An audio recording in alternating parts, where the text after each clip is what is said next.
Gravando, presidente. Obrigado. Bom dia. Iniciando a sessão de julgamento da primeira Câmara Julgadora do dia 31 de maio de 2024, a qual está sendo gravada e será disponibilizada posteriormente. Todos os juízes já confirmaram a presença do sistema LEPAT. Vou iniciar a sessão.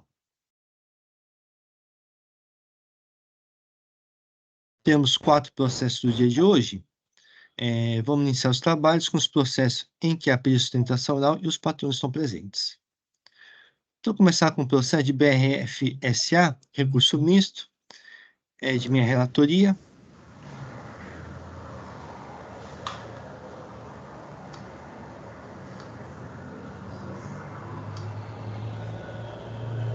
Só um momento que eu vou fazer o registro da presença da patrona.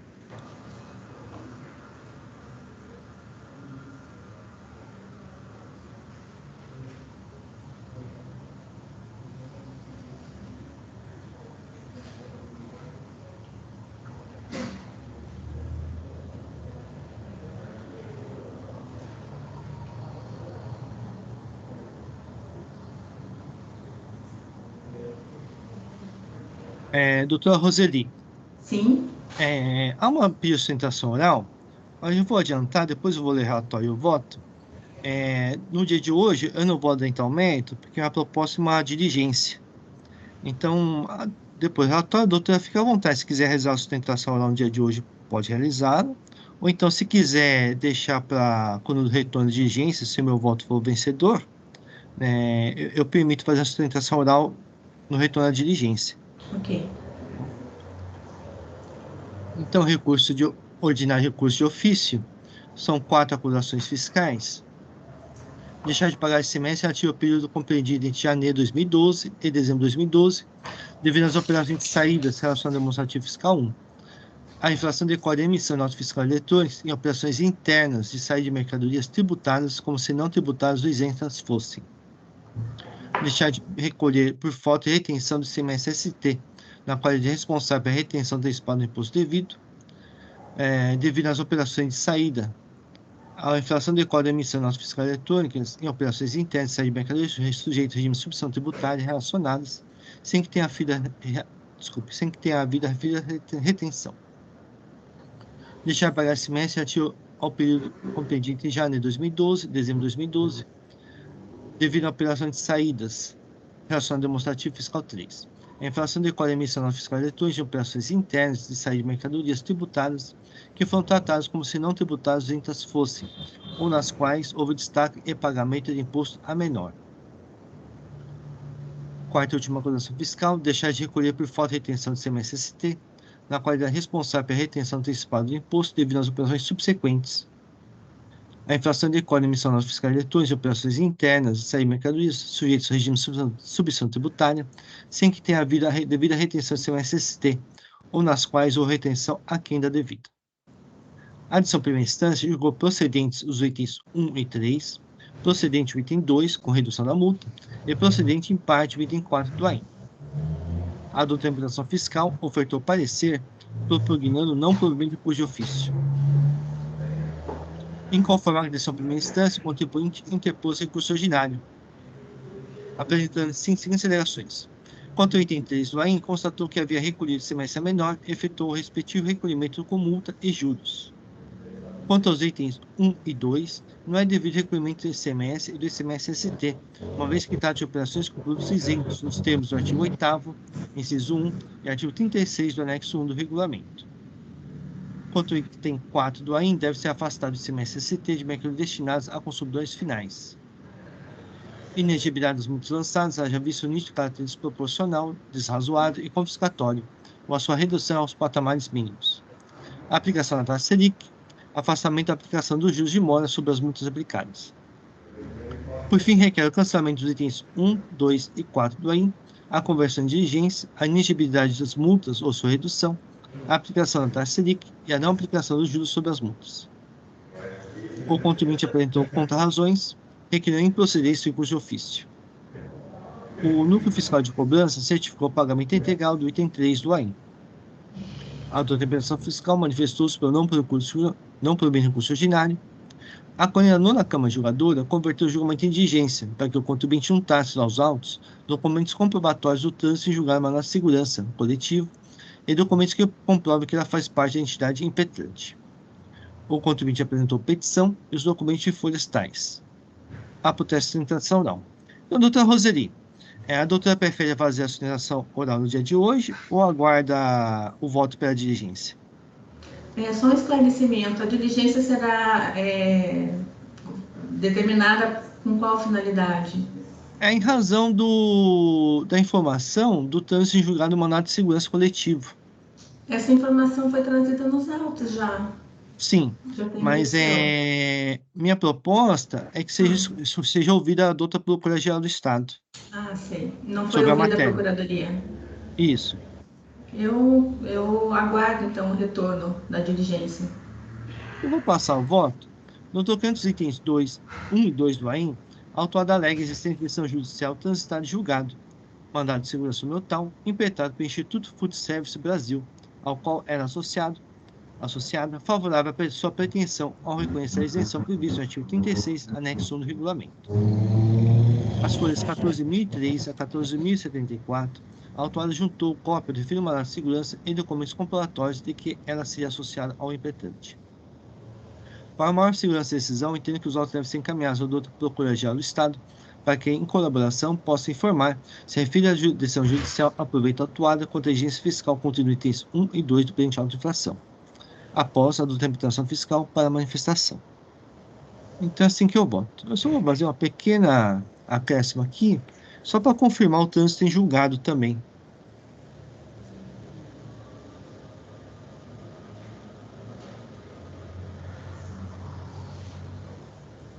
Vamos lá.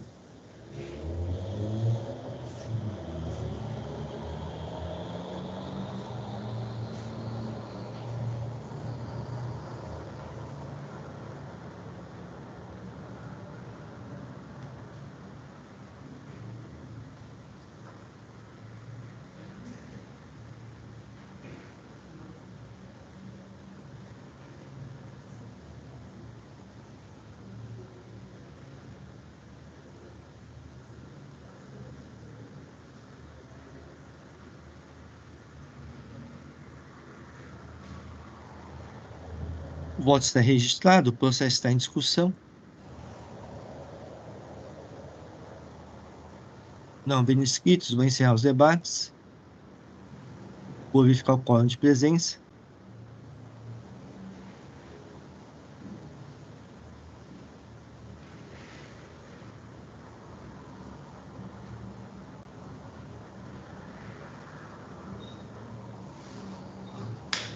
Vou iniciar a votação.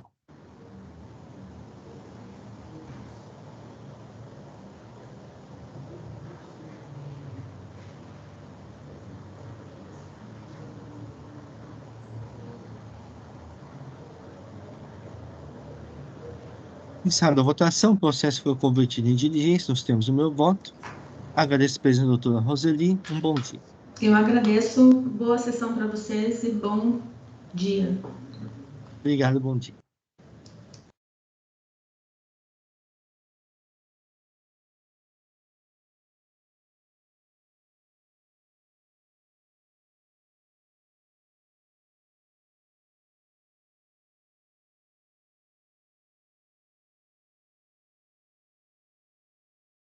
Passar para o processo. Ineos do Brasil Polímeros Limitada, em recurso de ofício, relator doutor Rafael, não há protesto por sustentação oral.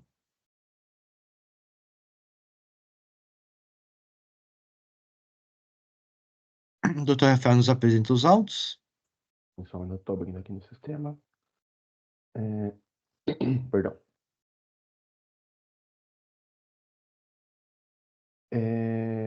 Trata-se de recurso de ofício interposto pela Fazenda Pública, com decisão da instância, julgou por de precedente o AIM, lavado contra Ineos Steel Solutions do Brasil.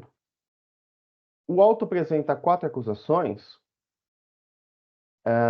Ele foi julgado parcialmente precedente pela primeira instância, só que posteriormente ao julgamento de primeira instância, a Diretoria de Arrecadação, Cobrança e Repressão de Dívida, a DICAR, juntou folha de informação de confissão irretratável do AIN, dando conta que que a autuada realizou, através do sistema conta fiscal do AIN, confissão irretratável do débito fiscal e consequente renúncia ao contencioso administrativo tributário nos termos do artigo 85b da Lei 6.304. Conforme informado pela DICAR, a confissão foi realizada em 24 de 8 de 23 e foram conversados todos os itens do AIN exordial. A representação fiscal, ela apresenta seu parecer procurando pelo integral provimento do recurso em razão da confissão irretratável.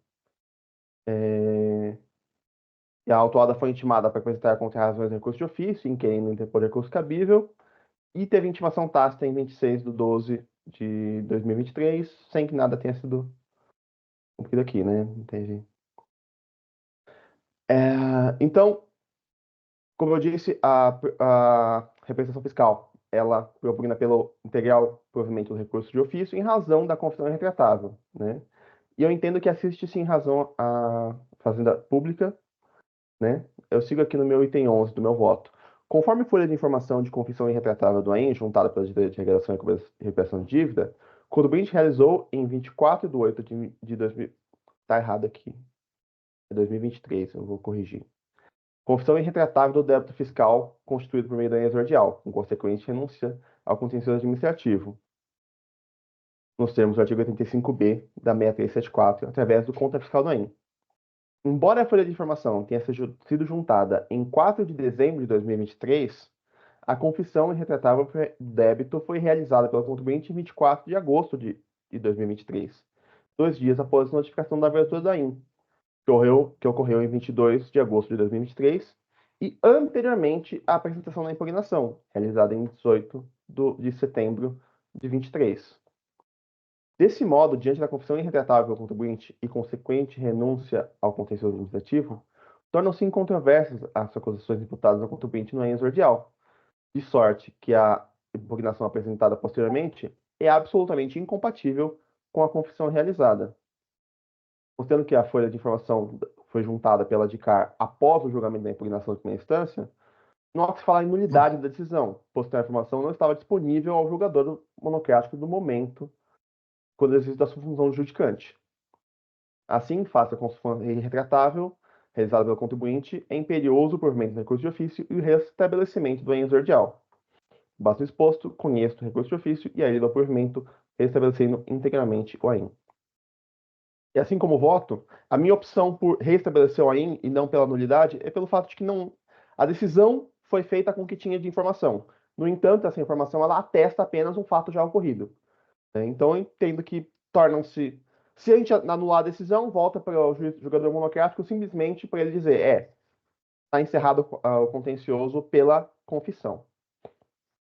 Aí, nesse sentido, é que eu voto pelo restabelecimento do auto por uma questão de celeridade processual. Ok. Só se ia corrigir a data, né, Rafael? Sim, eu vou corrigir. Aqui, a gente está errado.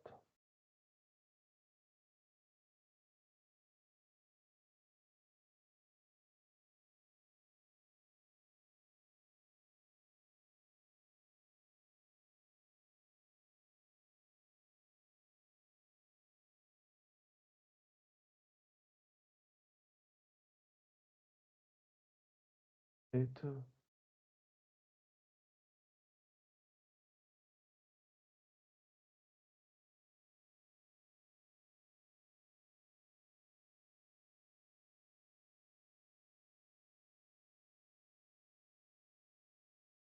Volta registrado.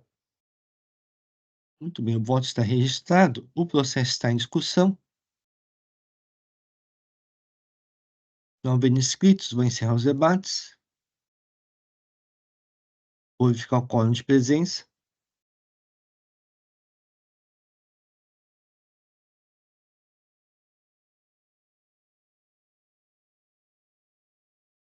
Vou iniciar a votação.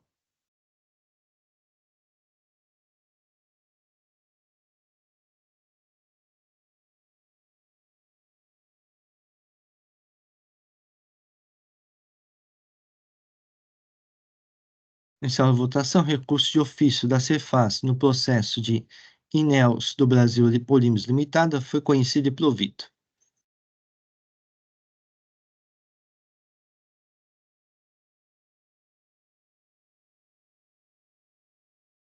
Passa agora para o processo de Companhia Sul Paulista de Energia, recurso ordinário de minha relatoria, vista do Dr. Eduardo Soares de Mello.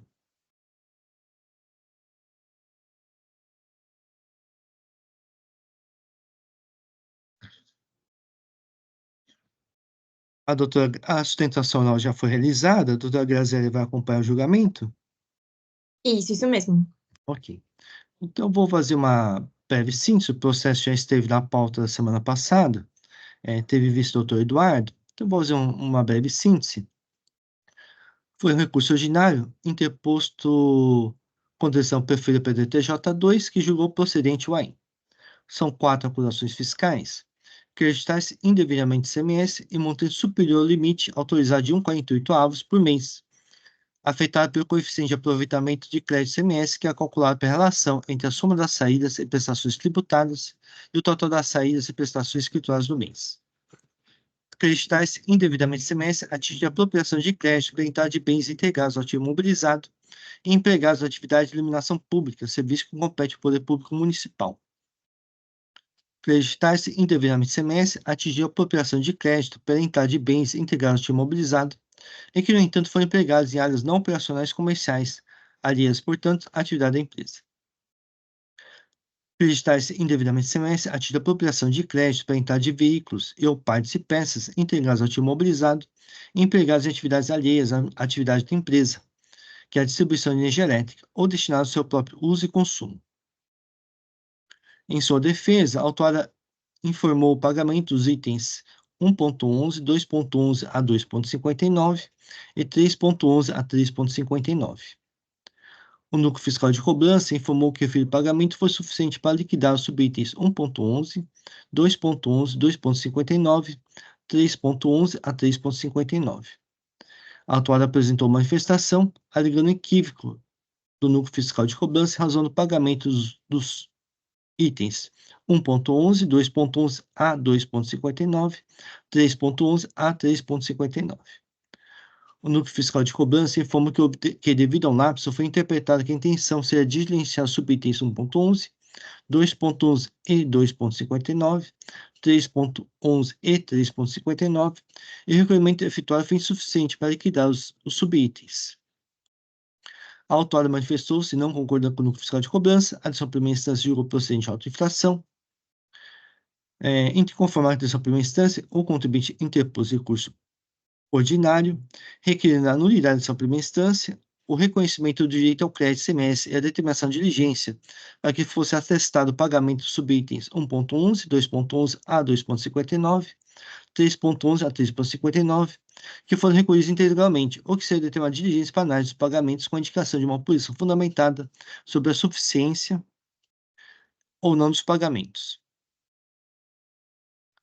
A Câmara Julgadora converteu o julgamento de diligência ao núcleo fiscal de cobrança. A quarta Câmara Julgadora também converteu o julgamento de diligência ao núcleo fiscal de cobrança. E, por fim, a sétima Câmara Julgadora também converteu o julgamento de diligência para o núcleo fiscal de cobrança. E, ao final, a DRT 16 NFC informou que o valor foi suficiente para a quitação integral dos subitens 1.11 e 2.11 a 2.59, e para os itens 3.11 a 3.59, o valor foi insuficiente para a quitação parcial, e não houve recolhimento do subitem 1.12. A autora apresentou manifestação concordando com a informação da quitação integral dos subitens 1.11 e 2.11 a 2.59 e parcial dos subitens 3.11 a 3.59, e não concordando com a informação do não recolhimento subitem 1.12.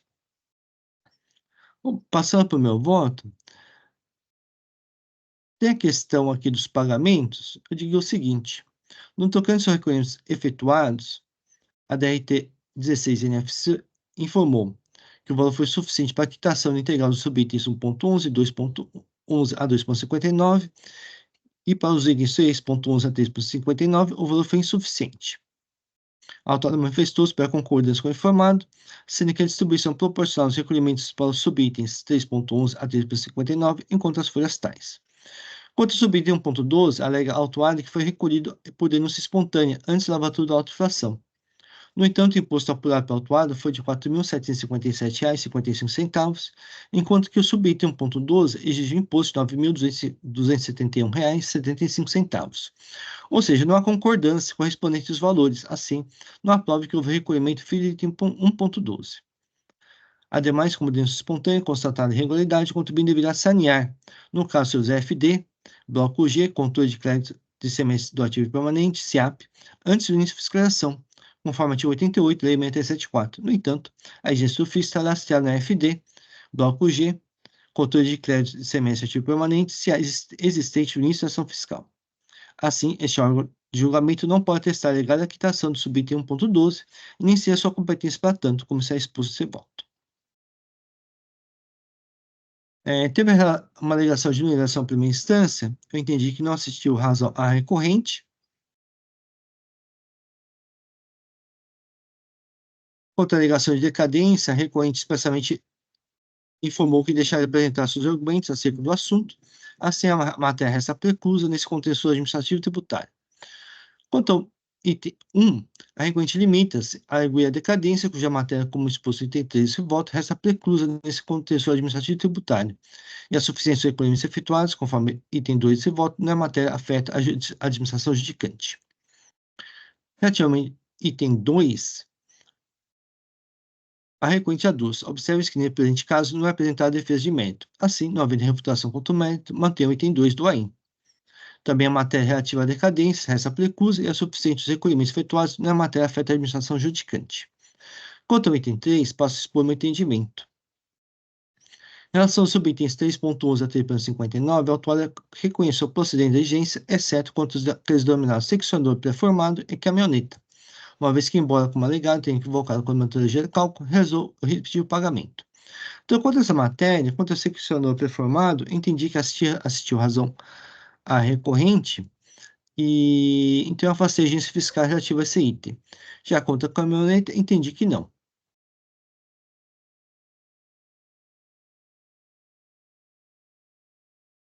Passar aqui. Também encontrei o item 4, nesse sentido, ele versa sobre veículos adquiridos pela autuada. Então, igualmente como a caminhoneta, entendi que não há direito ao crédito CMS. Relativamente aos juros, a matéria foi revisada para limitar o juro da taxa Selic, então eu reconheci essa limitação. Em conclusão, meu voto, coincidir parcial provimento em curso ordinário para afastar a agência relativa ao seccionador pré-formado do item 3 do AIM e limitar o juro da taxa Selic, mantendo no mais demais agências fiscais. O doutor Eduardo Soares Mestre solicitou vista. Doutor Eduardo? Perfeito. Bom dia a todos. Bom dia, patrona. Vou proceder à leitura do meu voto. Pedir vista do processo para melhor me manifestar em relação à específica questão posta em discussão. Aí eu reproduzo as 4 acusações fiscais na forma contida no relato da infração.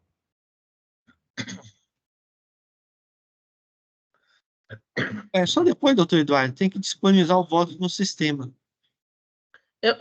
Eu não editei? Ah, tá. Melhor eu editar antes, então, né? Ok.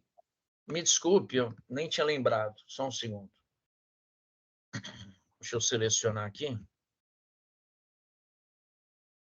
Aí eu me esquecido.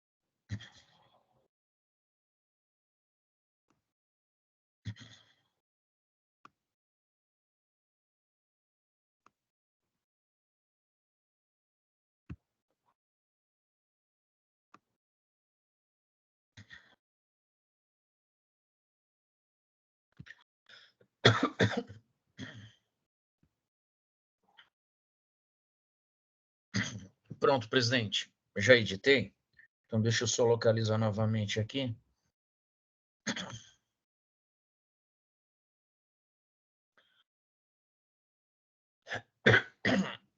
Bem, então eu reproduzi aqui as acusações fiscais e digo em meu voto.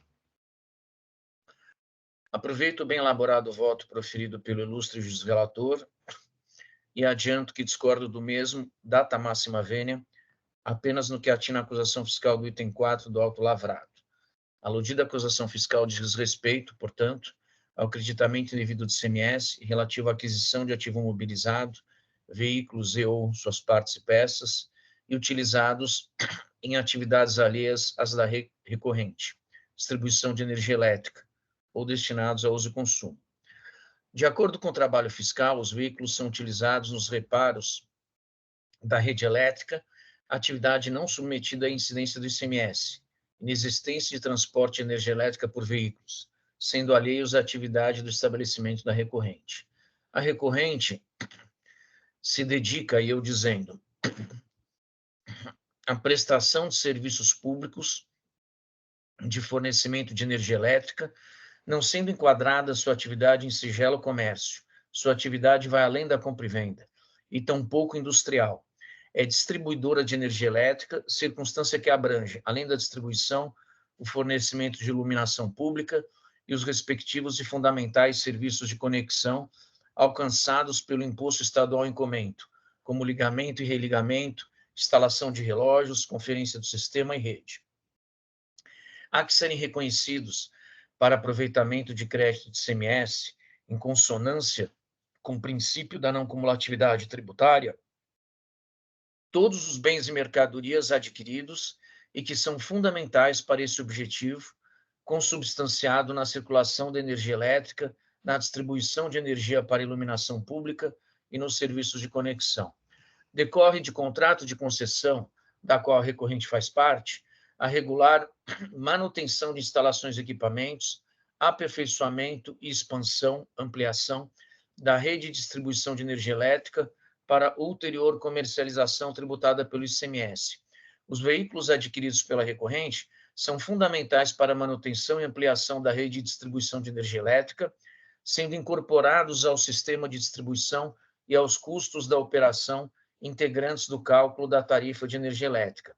São alcançados pelo ICMS as atividades de fornecimento de energia elétrica, tributação no consumo de energia destinada à indústria, ao comércio ou aos estabelecimentos residenciais, fornecimento de energia elétrica para iluminação pública, fornecimento pela empresa proprietária de estruturas elétricas de energia ao município para iluminação de espaços públicos, com incidência de ICMS na remuneração em fatura, bem como os serviços de conexão e uso do sistema de distribuição, atividade de distribuição de energia elétrica, decorrente de contrato de conexão e uso do sistema de distribuição, com sujeição ao imposto estadual em exame.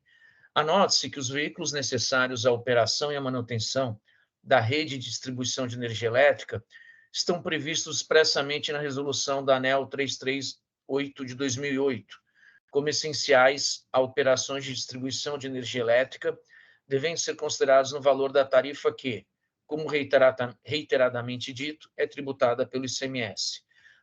Em outros termos, o valor desses bens deve ser incluídos em norma no valor da tarifa, a qual também é tributada pelo ICMS.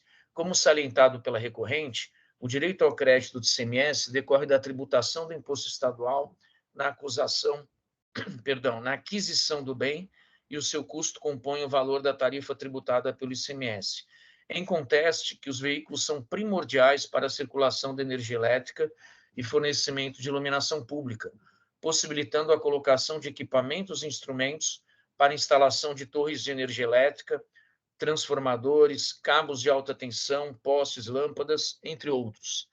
Tal fato afasta, no meu sentir, a assertiva fazendária de que os veículos não conferem direito a crédito de ICMS para a realização de instalação de estruturas elétricas e reparos na rede, entre parênteses, ao qual esses veículos estariam relacionados, fecha parênteses. Consistiria em atividade não sujeita ao imposto estadual, até porque os mesmos não transportariam a energia elétrica distribuída pela recorrente. Reitere-se a utilização de veículos e equipamentos vinculados na própria instalação da rede de equipamentos, circunstância fundamental para o pleno funcionamento da rede de cabos elétricos e posterior fornecimento de iluminação pública com a circulação de energia elétrica em área de concessão da recorrente. Ausentes as instalações e a regular e contínua manutenção da rede, o que, reitere-se, apenas será possível mediante a utilização de veículos, sequer se cogitará o fornecimento de energia elétrica para terceiros. Como consequência, verifica-se a participação direta dos veículos em enfoque nas operações de compra e venda de energia elétrica, legitimando o direito ao crédito de ICMS por conta da aquisição desses bens. E aí, vou sintetizar aqui essa parte do meu voto. Eu reproduzi, porque eu achei extremamente pertinentes, as decisões desse tribunal trazidas pela recorrente na sua peça recursal. Mas aqui eu transcrevi os julgados da Câmara Superior, né? Então, acho que, salvo engano, são 3 julgados que eu reproduzo, mas são os que estão na peça recursal. E aí adiante eu digo: os julgados acima reproduzidos e que, além de outros, foram trazidos ao processo pela recorrente, revelam posicionamento jurisprudencial em conformidade com o princípio da não cumulatividade tributária, em virtude da efetiva utilização dos referidos veículos na rede de distribuição de energia elétrica, integrando o processo de comercialização. Em suma, é legítimo o direito da recorrente ao crédito do ICMS, oriundo da aquisição dos veículos constantes às folhas 1799, 1702 do processo. Em face do exposto, conheço o recurso ordinário e dou-lhe parcial provimento, reduzindo o débito fiscal, reiterando minha concordância com as demais questões apreciadas pelo voto do ilustre juiz relator. É assim como voto, presidente. Agradeço, doutor Eduardo. Doutor Eduardo, só uma observação. No item 3 do AIM, tem um item que é uma caminhoneta. Tá. Tá? Então, acho que estaria englobado também no seu voto. Sim, Porque, você tem um veículo. tem um veículo, porque aconteceu isso provavelmente porque na descrição não estava como veículo, estava como caminhoneta. Então, acabou indo para o item 3. Mas, na verdade, é um veículo. Tá. Presidente, você acha que é suficiente eu mencionar que, pelos mesmos motivos, alinhavados acima, tal, também para não ficar um voto complicado de idas e vindas,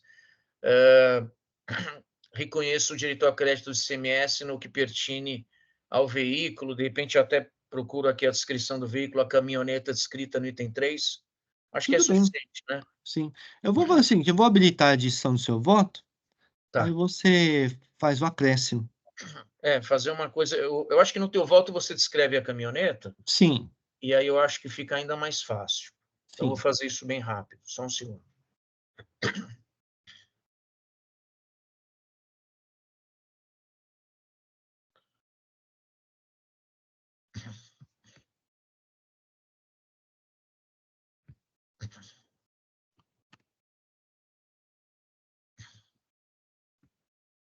A descrição está no item 6 do meu voto, no meio desse item 6.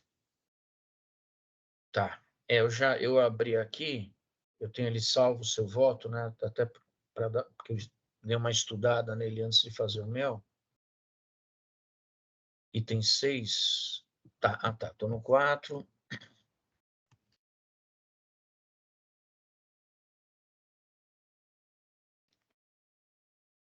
Tá. Aqui, né? Quanto aos veículos... Isso. Tá. Então já vou aproveitar a descrição que está nesse parágrafo, que é o quanto aos veículos, quanto a veículos. Ótimo, já salvei.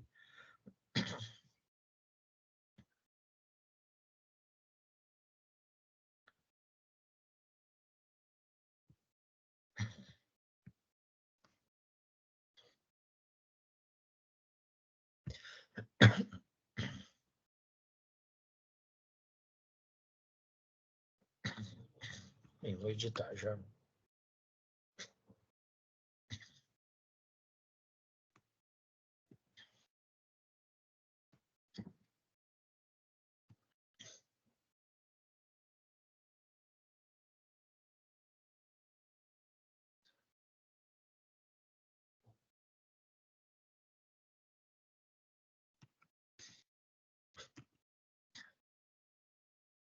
Só um segundo.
Presidente, eu Sim. acrescentei, já vou aqui editar, mas acho interessante eu comentar antes. Depois que eu concluo todo o meu raciocínio em relação aos veículos item 4, né, antes daí do último parágrafo do meu voto, eu deixei então da seguinte forma: pelos motivos acima externados, igualmente reconheço o crédito de CMS atinente à aquisição do veículo descrito no item 3 do auto lavrado, entre parênteses, demonstrativo 15, qual seja, abre aspas, Toyota do Brasil Limitada, caminhoneta cabine simples operacional, fecha aspas, cuja operação foi informada na nota fiscal número 132722. Então, acho que está suficiente, né? Sim. Eu vou, então, aqui, já registrei o voto. E agradeço a observação, presidente. Confirmei meu voto. Então, o processo está em discussão. Não havendo inscritos, vou encerrar os debates. Vou verificar o quórum de presença.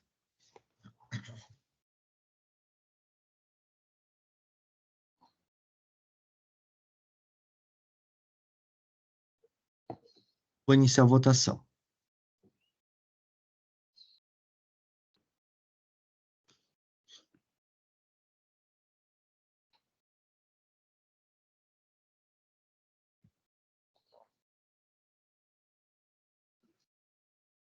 Iniciar a votação.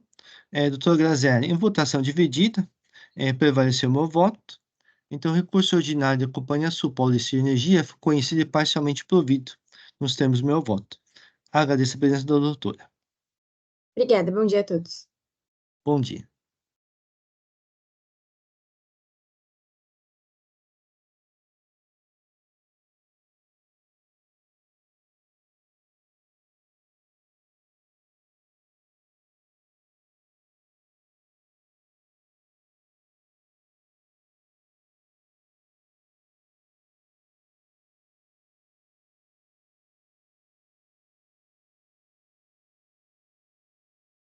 Passar para o processo de Eletricidade e Serviços S.A. É um pedido de retificação julgado de minha relatoria.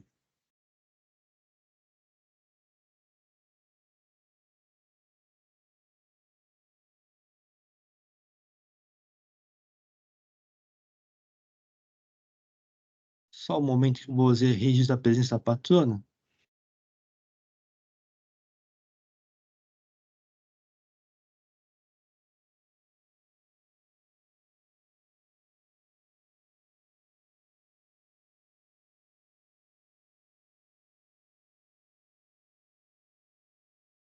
É um pedido de retificação julgado, apresentado pelo contribuinte, contenção proferido pela coluna nona Câmara Julgadora, que deu parcial provimento do curso ordinário.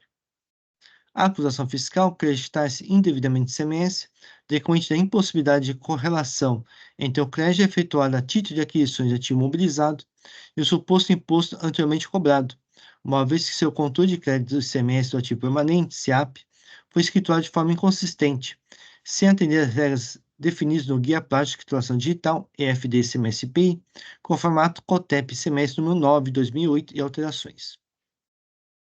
No pedido de retificação de julgado, em síntese, são alegados erros de fato com as seguintes matérias: nulidade de ação primeira instância, resultado do trabalho elaborado pela PricewaterhouseCoopers, adequação das planilhas apresentadas pela requerente à portaria CAT 25/2001, aplicabilidade das consultas apresentadas ao caso concreto, crédito decorrente de aquisições anteriores de 2011, impossibilidade de saneamento da escrituração fiscal digital da requerente. Por fim, requer o saneamento dos erros de fato apontados. A protesto de sustentação oral. Doutora Fernanda, fique à vontade para realizá-la. Obrigada, bom dia a todos. Antes de mais nada, queria pedir desculpa pelo atraso na minha entrada e desejar um bom dia a todos os senhores e senhora. Eu poderia fazer uma apresentação, porque como são 6 pontos, eu acho que é mais didático, eu fiz uma apresentaçãozinha em PowerPoint, que eu acho que fica mais fácil para análise dos temas. Eu tenho autorização, senhor presidente, de compartilhar fique a à tela? vontade. Fique à vontade. Obrigada. Não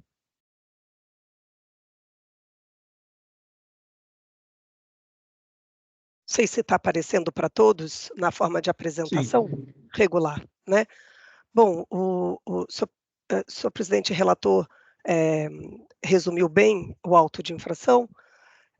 Trata-se de glosa integral de crédito de ICMS decorrente da aquisição de ativo imobilizado de uma empresa distribuidora de energia. Como mencionado, segundo a autoridade fiscal, houve inconsistência no registro desses créditos de ICMS no bloco G da FD digital, ICMS-IPI, e no entendimento da autoridade fiscal, em razão dessa inconsistência, não seria permitido ao fisco exercer plenamente o seu poder de legitimar os créditos.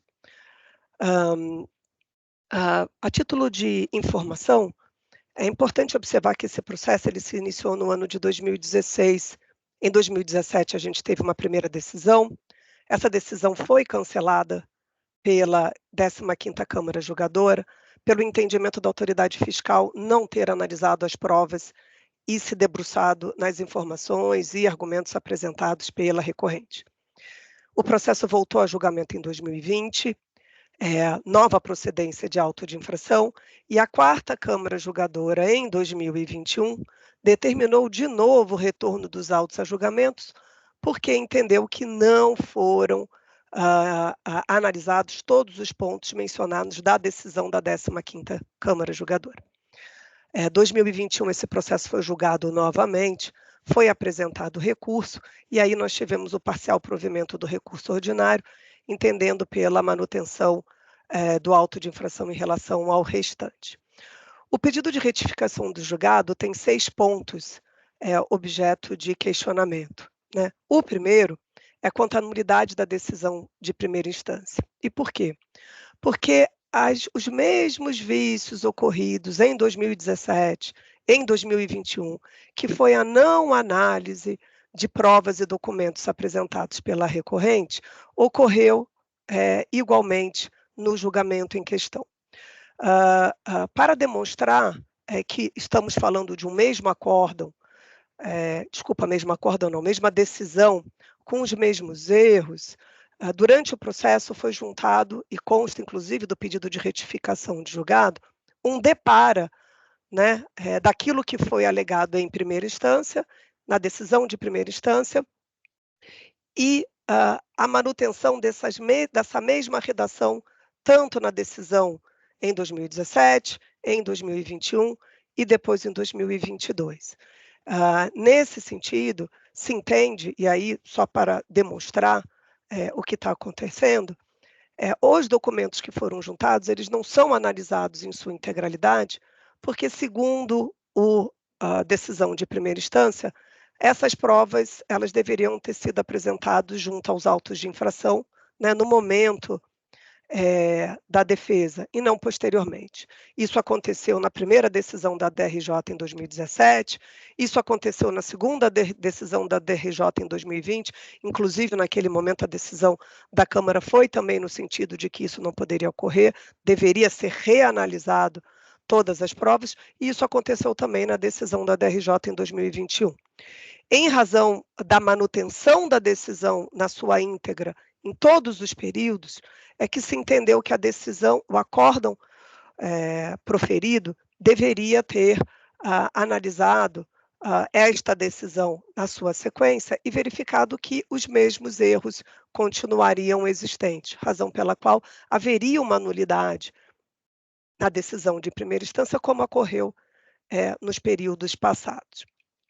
Passando pelo próximo ponto, em relação a outro equívoco em relação ao acórdão recorrido, no acórdão recorrido se menciona sobre um laudo técnico de constatação das folhas 27.912, né? E aí se traz como fundamento o posicionamento do auditor fiscal de que seria impossível validar o trabalho da consultoria, pois até a consultoria foi feita de forma amostral. Neste momento, ao se analisar este ponto, o acórdão recorrido disse que a consultoria não atestou a legitimidade dos créditos, bem como não validou as práticas adotadas, razão pela qual se afastou, né, o laudo apresentado. Bom, primeiro ponto de esclarecimento é que o laudo técnico de constatação da Price, o primeiro laudo, né, porque foram juntados 2 laudos, e aí eu acho que está ocorrendo um equívoco em relação à análise desses documentos. O primeiro laudo juntado foi um laudo de constatação por ocasião da impugnação, onde foi demonstrado que, primeiro, parte dos créditos objeto de discussão são créditos decorrentes à aquisição de ativos imobilizados antes de 2011. Créditos esses que já foram analisados pela autoridade fiscal em momentos anteriores, né? Lembrando que o crédito ativo imobilizado é 1,48 mês. Estamos falando de ativos imobilizados adquiridos lá no idos de 2007, né? 2008, 2009 e 2010, ou seja, antes de 2011, e que já tinham sido analisados pela autoridade fiscal, razão pela qual a alegação de que não é possível se ter uma rastreabilidade desse 1,48 em relação a esses créditos seria incorreto. Neste laudo técnico da PwC, também foi trazido que diversos itens objeto de glosa se referiam a itens finais, que a discussão quanto à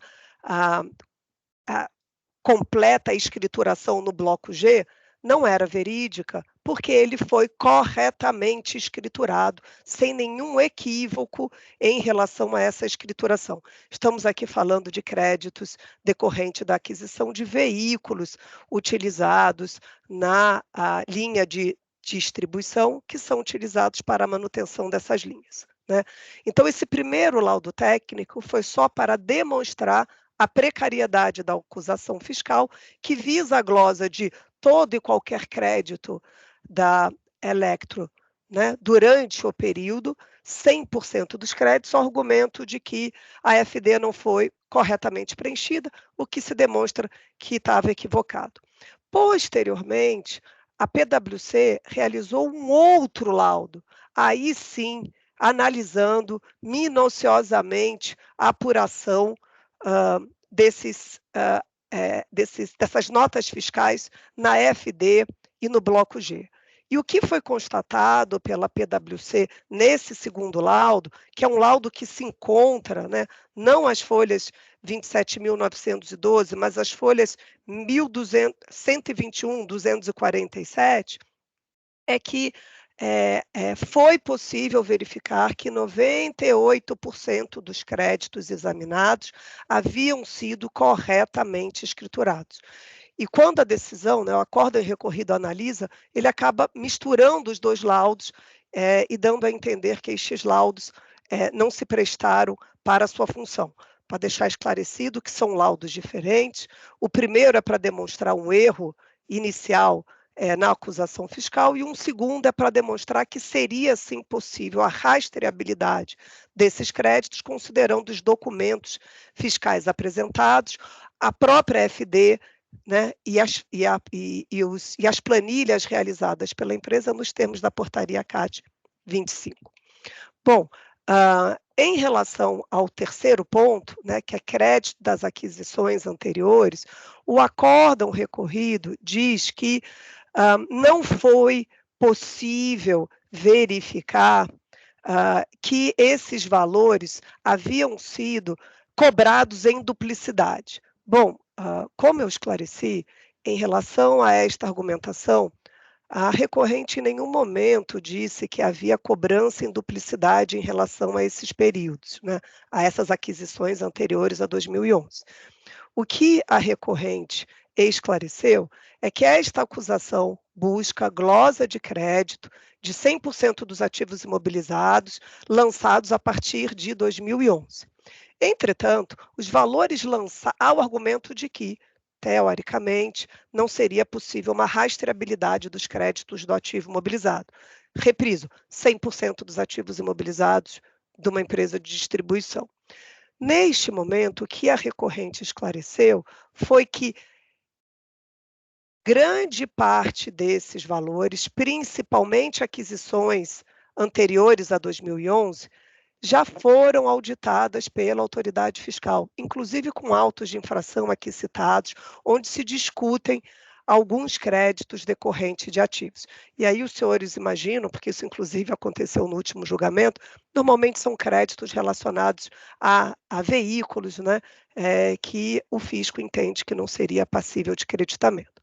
O que, então, a recorrente alegou foi que seria incorreto dizer que não haveria possibilidade de verificação desses créditos, porque eles haviam sido, sim, verificados em períodos posteriores, né?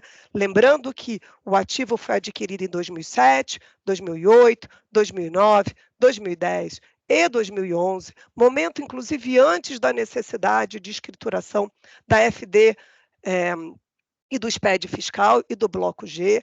Esses créditos foram verificados e óbvio que ele tem uma repercussão no tempo, né? Porque ele é apropriado a 1,48 mês.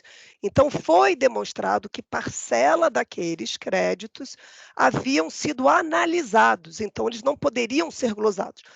Nunca foi se dito que houve uma duplicidade no recolhimento ou na cobrança desses valores. Então esse é o terceiro erro aqui que nós gostaríamos de trazer para fins de esclarecimento.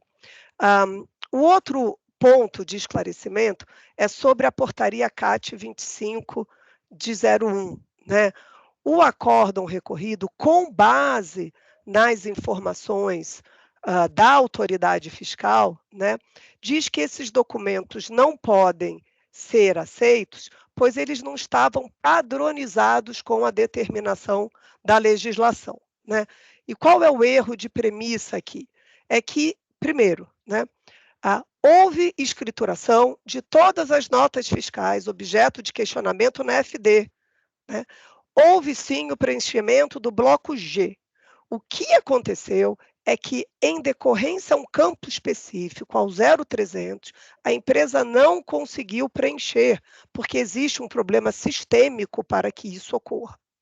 Em razão disso, a recorrente observou a portaria CAT 25 de 01, aonde você faz toda a apuração do crédito do ativo imobilizado em planilhas, e nessas planilhas constam todas as informações constantes na portaria CAT 25 de 2001.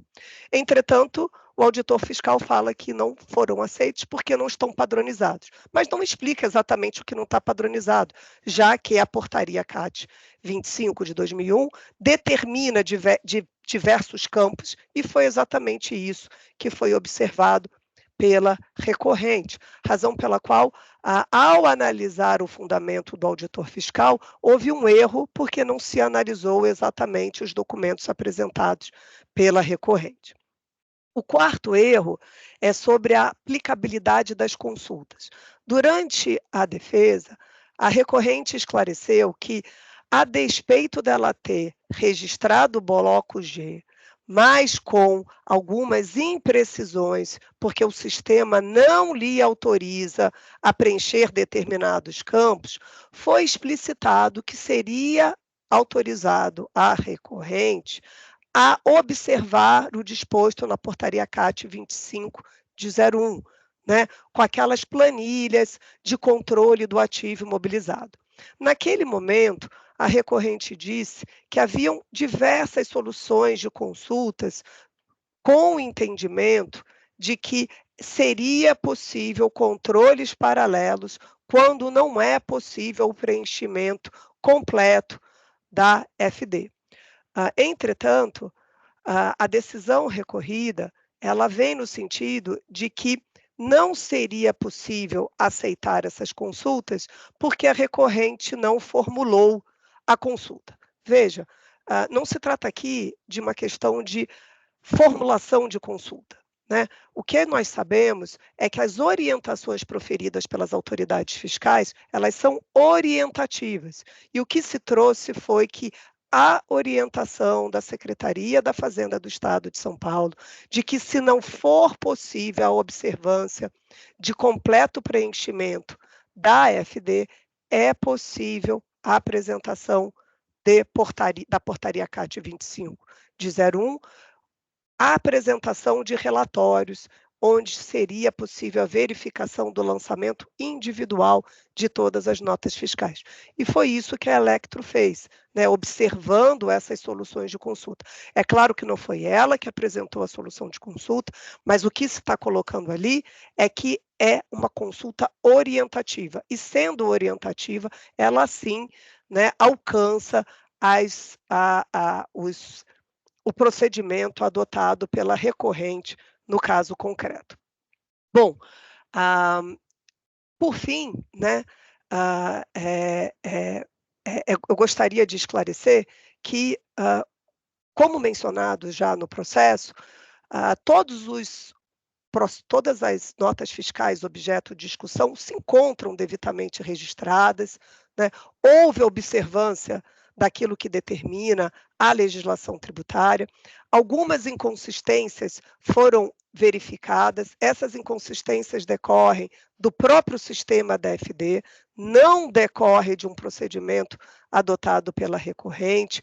A autoridade fiscal e o acórdão recorrido insiste, na verdade o acórdão recorrido não, né? A autoridade fiscal insiste que a recorrente teve oportunidade para se regularizar, inclusive o acórdão recorrido se baseia nisso para manter o auto de infração. Entretanto, são ignorados todas as informações e provas que mostram que a empresa não poderia se regularizar única e exclusivamente porque não é possível o preenchimento de um campo específico, que é o 0300, quando da escrituração inicial da nota fiscal no bloco C.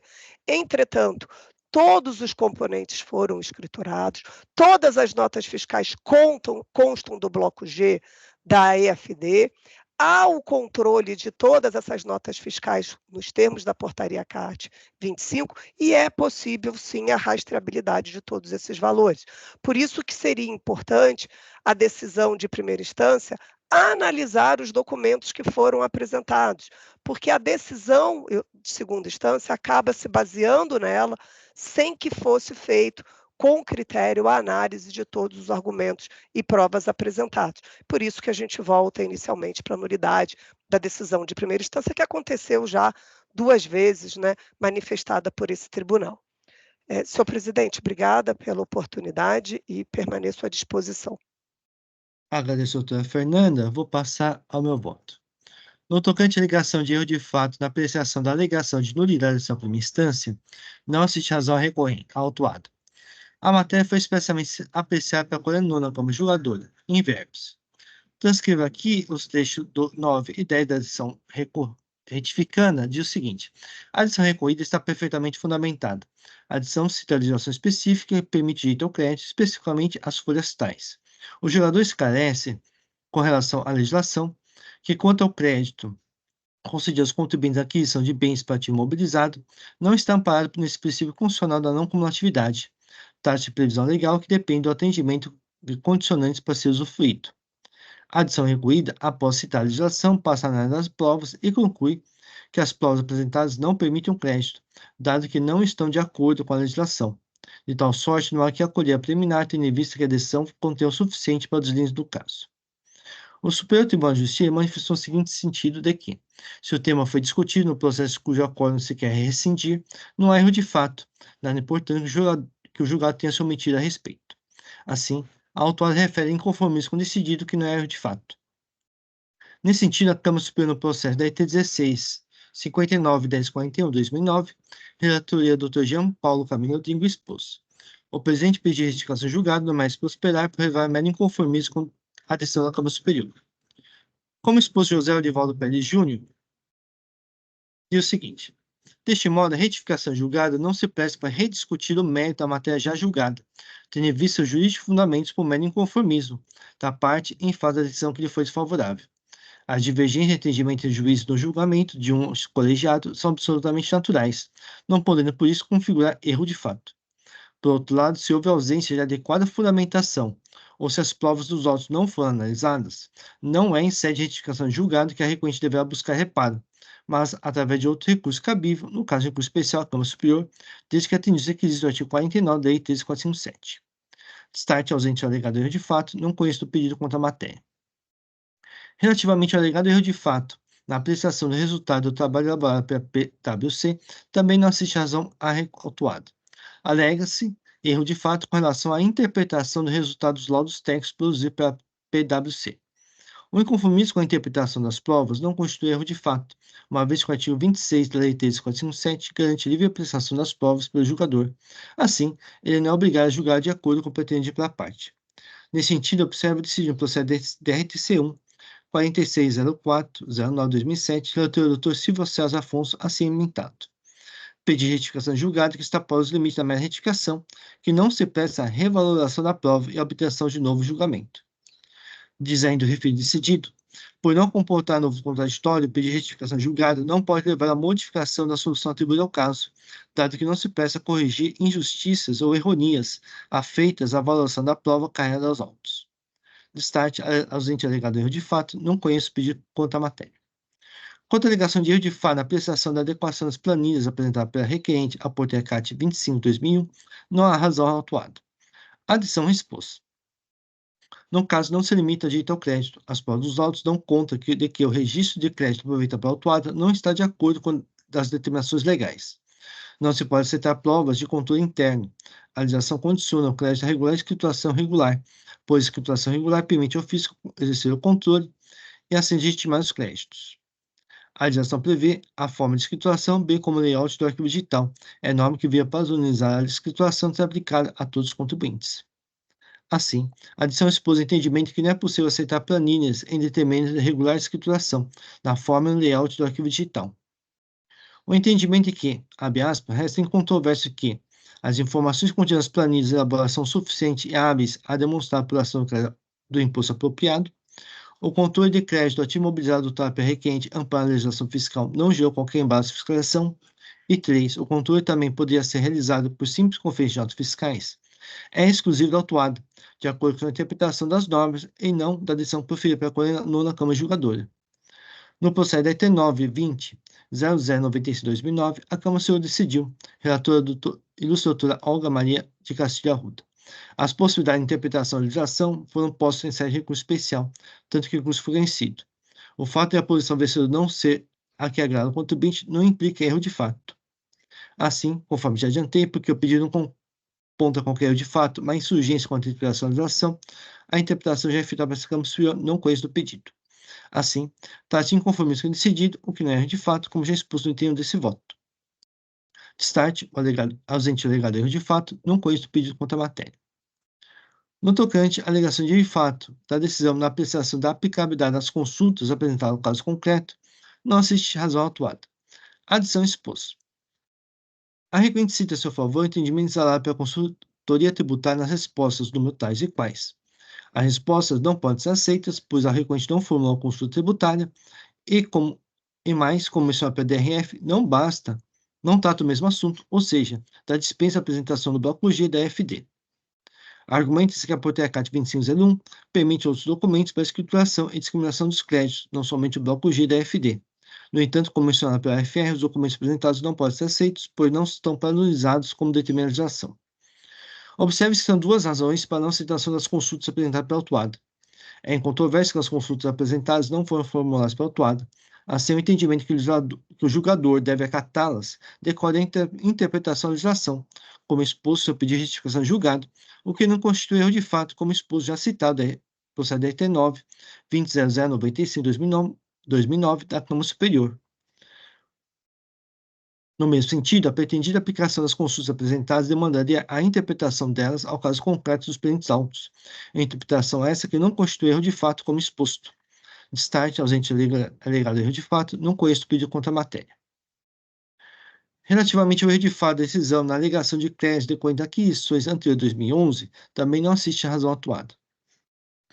De acordo com a acusação fiscal, a guarda do crédito imobilizado é realizada à razão de 1,48, decorre da impossibilidade de correlação entre o crédito efetuado, a título de aquisição imobilizado e o suposto imposto anteriormente cobrado, uma vez que seu SIAP foi escriturado de forma inconsistente, sem atender às regras definidas na Guia de Prática de Escrituração Digital.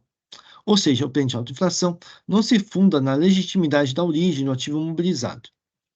Os períodos anteriores a 2011 não são objeto do autoinflação, e a eventual regularidade ou legitimidade dos referidos créditos não necessariamente implica na correção dos créditos posteriores, uma vez que são realizados em parcela de 1,48 ao mês para cada bem, agregando-se a outras parcelas de 1,48 ao mês de outros bens, que por sua vez são adquiridos ao longo do tempo. Nesse sentido, a referida decisão expôs o manifestado PF autuante e conclui. No momento em que o fisco volta a se olhar para aquisições do período 2011 e busca as informações do bloco G da FD, que então passaram a ser obrigatório desde janeiro de 2011, e depara não só com a irregularidade na escrituração dessas aquisições de 2011, mas também com a escrituração incorreta, a partir de 2011, das parcelas remanescentes dos períodos anteriores, tem a obrigação funcional de exigir do contribuinte a correção das irregularidades para verificar, entre outras coisas, a apropriação da parcela sobre o valor correto, a baixa do bem após a 48ª parcela. Quando a escrituração não permite verificar o correto valor da parcela, eis que até dezembro de 2010 tínhamos 858.129 registros e, portanto, 8.558.129 parcelas a partir de janeiro de 2011, passamos a ter 106.942 registros e 106.942 parcelas. Evidentemente, os valores dessas parcelas, por estarem agregadas, não permitem a sua correta identificação, seja do valor que está sendo apropriado, seja do número de parcelas remanescente.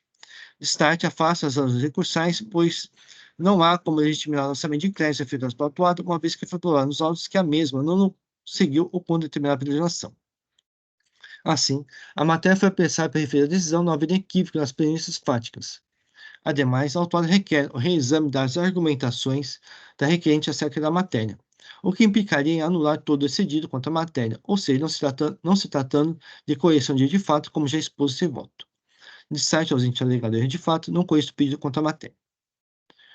Quanto a alegado erro de fato da decisão no argumento da impossibilidade de saneamento da escrituração fiscal digital da requerente, não vislumbro erro de fato.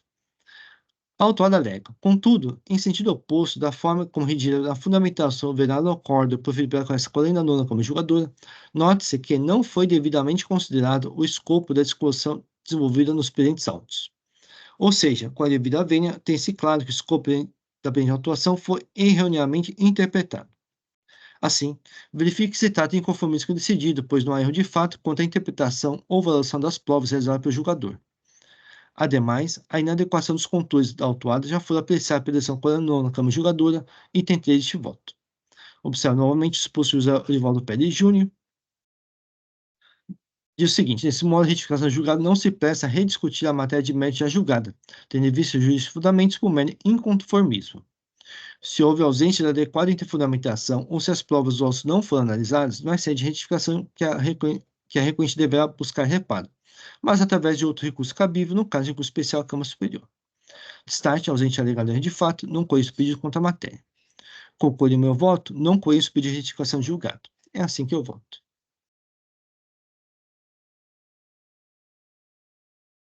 Só um momento que eu vou fazer registro do voto.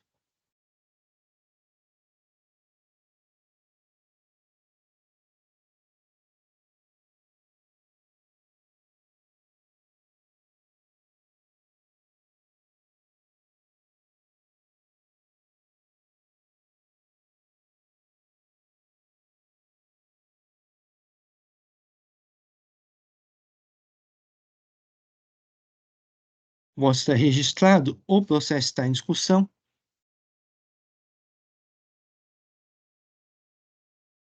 Não havendo inscritos, vou encerrar os debates. Vou verificar o quórum de presença.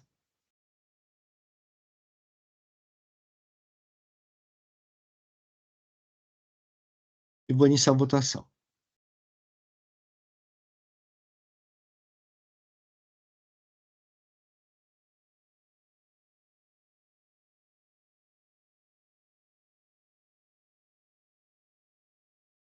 Iniciada a votação, pedi de retificar o julgado de Eletricidade e Serviços S.A. foi não conhecido. Agradeço a presença da doutora Fernanda. Um bom dia. Bom dia.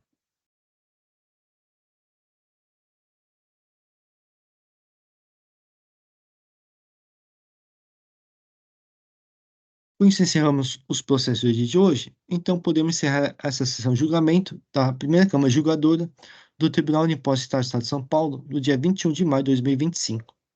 Desculpa, 2024. Agradeço a presença de todos. Pediria para o Jailson encerrar a gravação.